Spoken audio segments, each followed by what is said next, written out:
Unfortunately, what you're about to hear is real. The members of this radio program are simply not that bright, or what some people would call educated. They are merely stupid.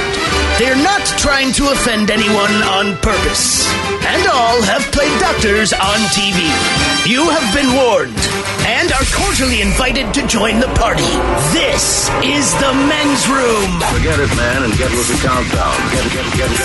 Get with the countdown. Shake this square world and blast off for Kicksville. The trippers, the grasshoppers, the hip ones, all gathered in secrecy and flying high as a kite. This is the men's room with Miles and Thrill. You know what they say, shake your radio more than 3 times, and you're playing with it. You're listening to the men's room. Hey, away we go. Welcome to show number 2812. Along with Steve the Thrill Hill, the Ted Smith, Robin Fox, and Mike Hawk. And you are in the men's room. On tap today, the return of Who Sucks Less. The word has annoying lingo you only hear at the workplace. Get ready to play Profile This. Plus headlines, a men's room shot of the day, funable listener emails, and everyone's favorite, TV Time with Ted. All right, here we go. Florida woman wakes up to oiled, naked, moaning man stroking it on her patio. Top of the morning to ya. When you are innocent but spend 18 days in a prison transport van covered in poop, the situation truly does blow. Deaf Publix grocery store worker doesn't hear customer and gets punched in the back.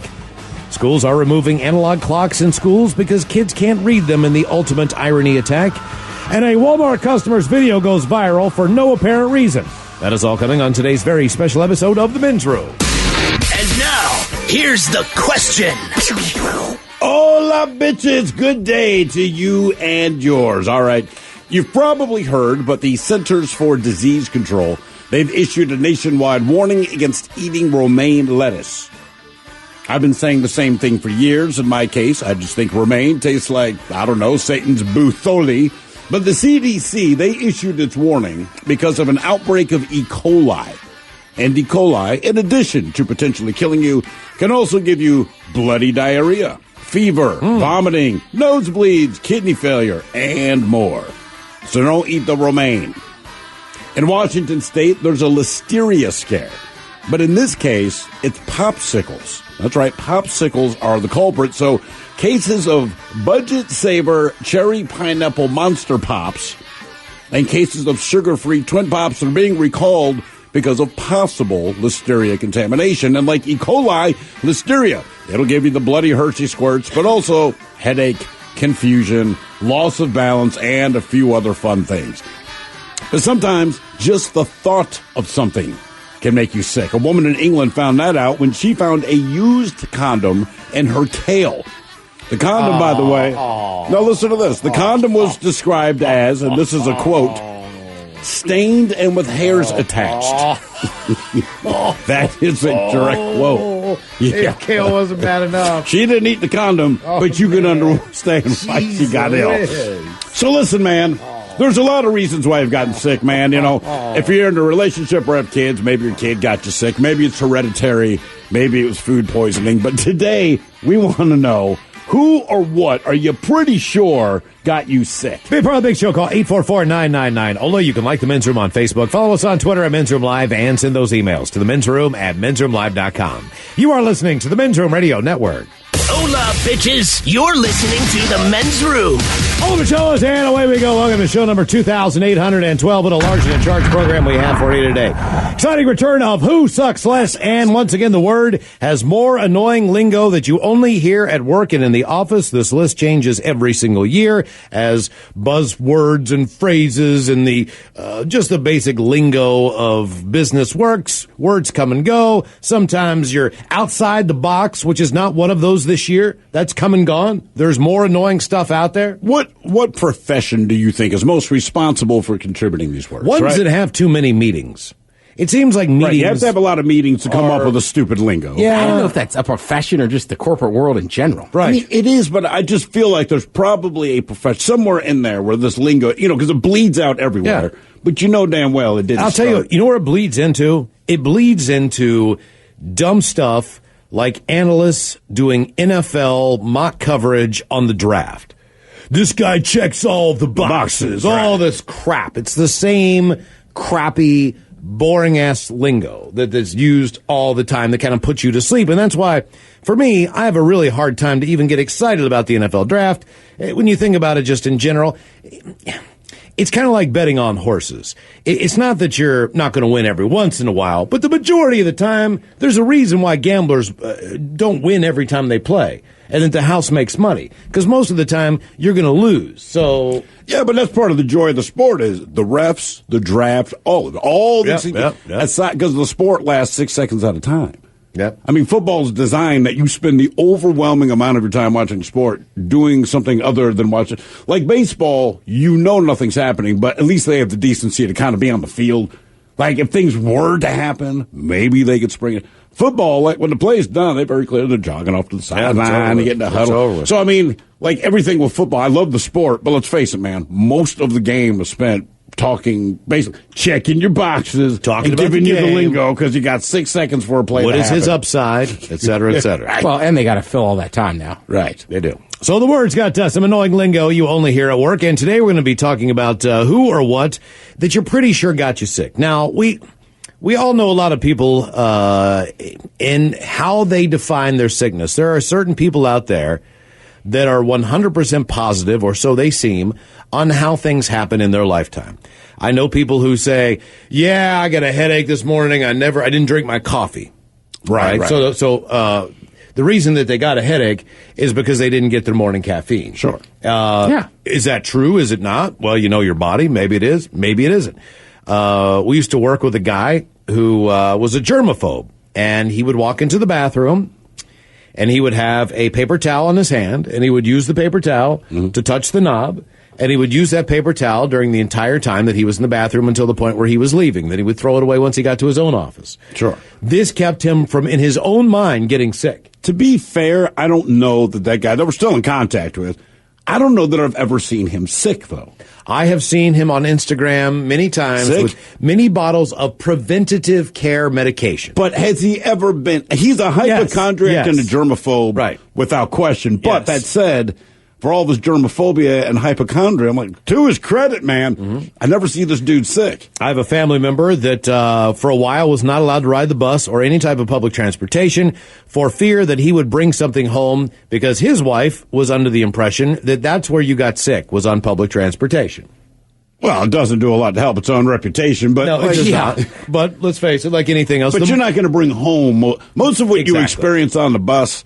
What you bring home is a conversation, not something detrimental. Have you sat beside the person on the airplane who's wearing the surgeon mask, who is not, in fact, going to a surgeon convention? I have not sat next to that. I've seen them get on the plane. But then I always wonder, are they worried about getting sick, which is some, or are they sick and trying not to spread? I don't know. But See, I like them more now. You like the surgeons? I do. Because there's a certain time, especially with just a cold, like 2 or 3 days, like you are contagious. Oh, yeah. So I'm hoping they know that. You're hoping they're contagious and they're doing the right thing. Yeah. They're not just wearing it to wear. I'm assuming they're sick and they're trying to be cool. Now, you say that, but would you do that? I think you're wrong. Do that, though? I wouldn't do it. I mean, and not because I hate people. It's not that. I just, like, I've been sick before, or I knew I was getting a cold. I still got on a plane or got on the bus, and, you'll cover your mouth when you sneeze and all this kind of thing, but inevitably, I'm not wearing the surgeon's mask. I'm still spreading my germs. I think it's like put my hand on the door. I think it's like the comfort animal. I think you'd like to give the person the benefit of the doubt. Right. And if you walked up to them and found out that something really traumatic happened in their life, and obviously there's a reason why this person's got a bunny rabbit on its lap, you probably feel terrible. Well, it depends who asks. If you ask, something tragic happened. Both parents died in a fiery plane crash, you know what I mean? So she's on a plane with a rabbit. 19-year-old woman's got her comfort, rabbit on her lap. Like, my parents died, you ass. That's going to be me. But look, my money says, money says she's just smuggling a rabbit on, If you say you need a comfort animal, it doesn't matter whether or not I believe you. It's more the animal you have is whether or not I'm going to be credulous about it. If you have a dog with you or even a cat or, God forbid, you have a frickin' monkey, I assume that stupid thing's trained. And I go, look, man, I don't know what your deal is, but I'm going to let this go. But if you're sitting there with your, we've heard a peacock, a turkey, listen, I don't, whatever you're going to tell me, whatever you say went south in your life, that this animal is your comfort animal, a turkey, I do not believe you.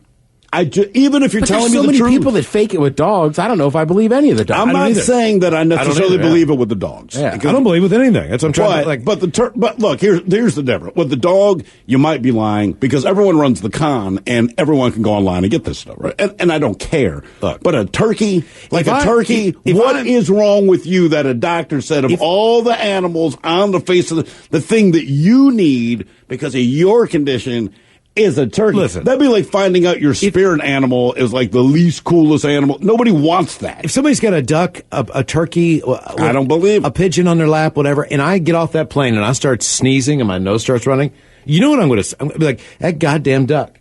And maybe it had nothing to do with the duck. It's not the duck. Maybe the guy who had the duck got me sick. I don't know, but my mind is going to be like, you know what? That damn duck got me sick. I probably got some kind of, From a duck. Well, but you were just saying you don't like the people that have an excuse for why they're sick or blame something. I don't. And but you if I'm blame sitting a by duck. You're ready to play. They're on a plane with 200 people. Because I'm not supposed to be beside a duck on an airplane. Well, how would a duck? I paid $400. Here's the difference. Technically, you're not supposed to be next to a dog. Yes, exactly. Same thing. But here's the difference. If I'm on a plane and there's a duck and I feel sick, the one thing I don't think gave me a disease that as a human is a duck. Is the duck. All so right. it turns out the animal that I feel is stupid to be on this plane at least is the least likely, as far as I know, to give me the common cold. Sure. We also have quite a few times brought up the subject of drinking. This is a different kind. This is a temporary sickness. It's known as a hangover. Have it the next day. But we all do that thing where we blame things that probably aren't the things that need to be blamed for. Exactly. Why you the feel last shot. Why you feel like crap. Like I never should have taken that shot of Fireball that such and such bought me. It's like you had 15 shots of Jack Daniels and 12 beers before you did that. It is not Fireball's fault. But you're right, and I've done it too. God, I should have done that last shot. Like, dude, you were drinking shots all night. That last one had nothing to do with anything. And I mean, but we treat it like it's fire code, right? So if they say, look, man, only 70 people should be in this restaurant, you decide to put 90 people in the restaurant, there's a fire. Maybe 20 people die because you overstep. We treat it like that, but that's not how it works. It's not like your body said, you know what? You had 18 shots through the course of July 4th, right? You're fine. Oh, you're going to have the 19th one. Now you're going to feel bad tomorrow morning. You'd have been just fine if you stuck with the 18 shots that you had. Yeah, exactly. We go to Anchorage. Everybody does do that. Everybody. And you blame the one that's not your normal drink. Yeah. You know, Fireball. Damn it. Up to Anchorage, Alaska we go. Good morning, KZND. Some people call it a dirty secret. The situation is pretty dirty. There is tons and tons of poop all around Anchorage, Alaska. Human poop, dog poop, that doesn't even get nothing from really wild animals. It's pretty gross, but even worse, as the story says, it's making people sick. All poop carry germs, bacteria, parasites, viruses, so being in contact with dog poop, as with any poop, can cause you to be sick.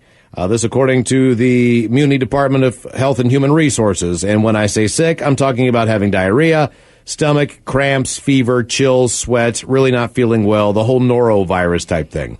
The city estimates that just in Anchorage alone, there are 65,000 dogs in town. Those dogs produce an average of more than 48,000 pounds of poop every single day. Every day? Every single day. Jeez. You have a town with 65,000 dogs. 48,000 pounds of poop every day. Clearly, most people aren't touching the poop, but it can make you sick. The city says the germs from the fecal matter is one of the largest causes of water pollution in the streams and creeks around Anchorage. Additionally, one way to get sick is when someone takes off a shoe that has walked over poop and then doesn't wash their hands. When you don't wash your hands, maybe get your hands close to your mouth, whatever. That's how you're going to get bacteria in your system. The official Scoop the Poop Day, if you're wondering, in Anchorage, Alaska, is on April the 28th, if you want to get involved and go out and scoop some poop. Scoop some poop. Scoop some poop. There's a train right now that's still stuck in Alabama. Still there? It is still in Alabama. And when you realize they call it some type of, there's a really neat way that they clean up the story. It's like bio waste. It's not. It's human fecal matter. No. It is bio waste, but they just don't want to say it's tons, literally hundreds of tons of turds. It is. Sitting on a train in Alabama. And the reason it's hot there. But the reason the people of Alabama are so very upset about this, not just that it's hot and it's literally tons of human waste, it's not even theirs. This stuff is actually shipped from New York. No. Oh, yeah. Oh, no. So just understand, like, it's bad enough to have this like, if you went home and there was just poop in all of your toilets, right, you're going to be upset, but you'd be more upset if you were not responsible for any of it. Mm. So there's a train full of feces stuck in your town, whatever it is, and none of it is even produced by a citizen of your state. That's absolutely I don't know correct. why, but somehow that's more disturbing. And not only like that, somebody else clogs your toilet. Yeah, It's if you look at Alabama on the map of whatever the survey says, Alabama's going to be 49th or 50th, and the only competition it has is West Virginia. So they're Mississippi. Give Mississippi. Yeah, they're in there too. But in my home state of West Virginia, they're in the business of garbage, and they've been in the business of garbage for decades. When you read this story, it's unbelievable. It's not New York. It's New Jersey. It's Boston. It's Philly. It's all the major seaboard, Baltimore, Washington, D.C., all the high-populated areas, Wilmington, Delaware. They've all got to get rid of their trash and their poop and everything someplace. Sure. So they used to haul it to West Virginia, and for a while... We didn't think you'd notice, man. I'm sorry. But that was like these trucks would just come in with all this crap, and then initially they started to dump all the stuff into abandoned coal mines. Makes sense. Okay. These mines All right. go back miles and miles and miles and miles underneath the mountain. Yeah. Then they realized that the drinking water started to get really funky, and they had to do something about that because it wasn't good. And then they stopped doing that, but they still... It's still in there, though. Right. So then what they did was But they haven't added more. They built their own hole where water wasn't in there yet, and then they cover it up. So the landfills in West Virginia are just continually dug and covered like compost, basically, but just trash. Straight up trash. But for West Virginia, it's a business, man. It's the only business they have. Right, that's what I mean. It's not a job anyone wants, but it's like, hey, guys, this is the one business we can do. Yeah, and that gets a lot of people sick there as well. Who or what are you pretty sure got you sick? 844-999-OLA. All the trash and poop. Yes, making people sick. Hello, Robert. Welcome to the men's room. What's going on, guys? Hola. Hola. So I went over to a wedding in Pullman for my cousin. Went to the reception, throwing the football, this, that, the other thing. Football goes in the pond that's over there on the campus. Pick it up, keep throwing, decide to go eat dinner later. Eat dinner, go back to the hotel. About 10 o'clock at night, I start getting a rumble in the stomach. And I fight it for 5-10 minutes. And finally I go to the bathroom and then proceeded to have runny poop and poop or throw up in the sink at the same time for the next 8-9 hours. Oh, did you get it all out of you, though? It all came out. And then, so if that wasn't bad enough, there's about 45 minutes in between each session. So I'd go in 5-10 minutes, poop and throw up. Point, I was forcing myself to drink water because I was dry heaving. It was making me so sick. And about 9-10 o'clock in the morning, I'm trying to sleep, and my body tries to fart. And it wasn't a fart. I pooped the hotel bed with my wife next to it. Oh, you said your wife was in there with you? Oh, yeah, laid next to me. And my 12-year-old daughter. Oh, she was in there too. Yeah, it was. I mean, it was just 2 double beds. Or Sure, but still, she was in there. I mean, when you're pooping in a room where everyone is in there, you can smell it. I mean, look, this is the move I would pull because this is me. I'd be like, hey, baby, you need to get out of bed. Let's put our daughter in this bed. We'll just blame it on her. Make her think that she pooped the bed. How about the guy that you were throwing the football with? Did he get sick?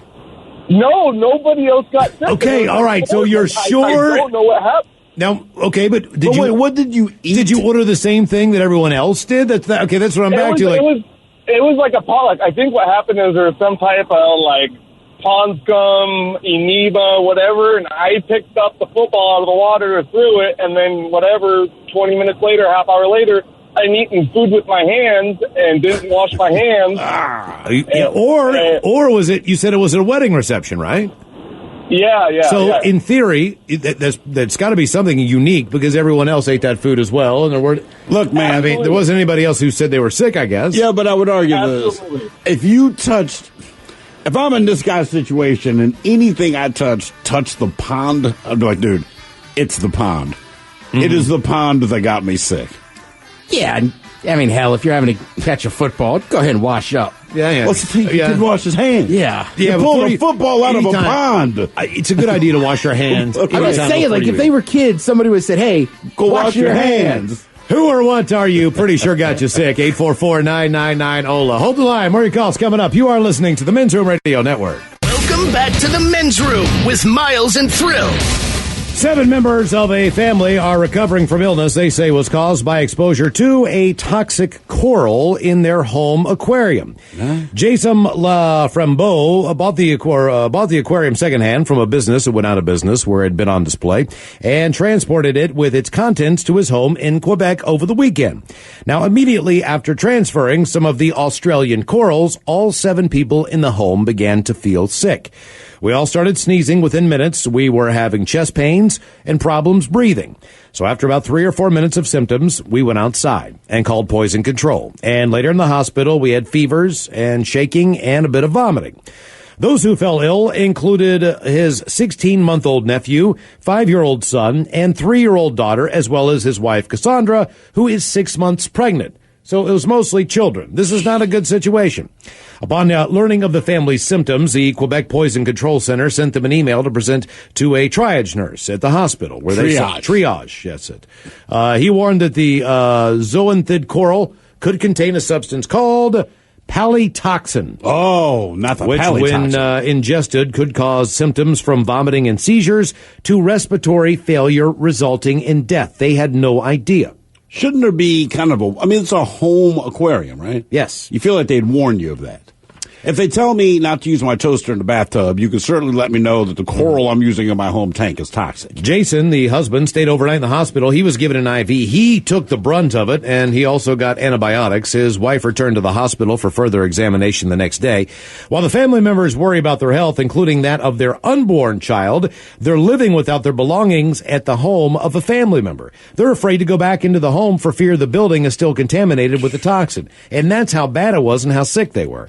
Initially, they were not offered help from authorities to clean up the property or even inspect the home, where they normally operate a home daycare. So it's even a business, and they had to shut that down as well. I've called over 40 companies, and nobody in this region can even touch that crap. The family was also informed that a hazardous materials team would not be called to respond, although police have cordoned off the home with orange tape. So what are you supposed to do if even you feel like hazmat, right? If all else fails, hazmat. But even hazmat's not going to do anything. They're going to bring in some teams from other provinces to help.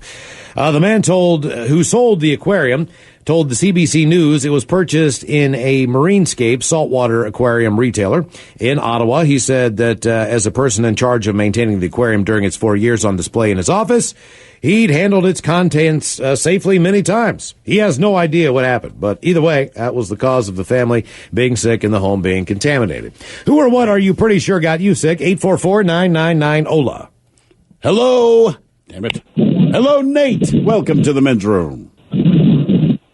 Hola. Hola.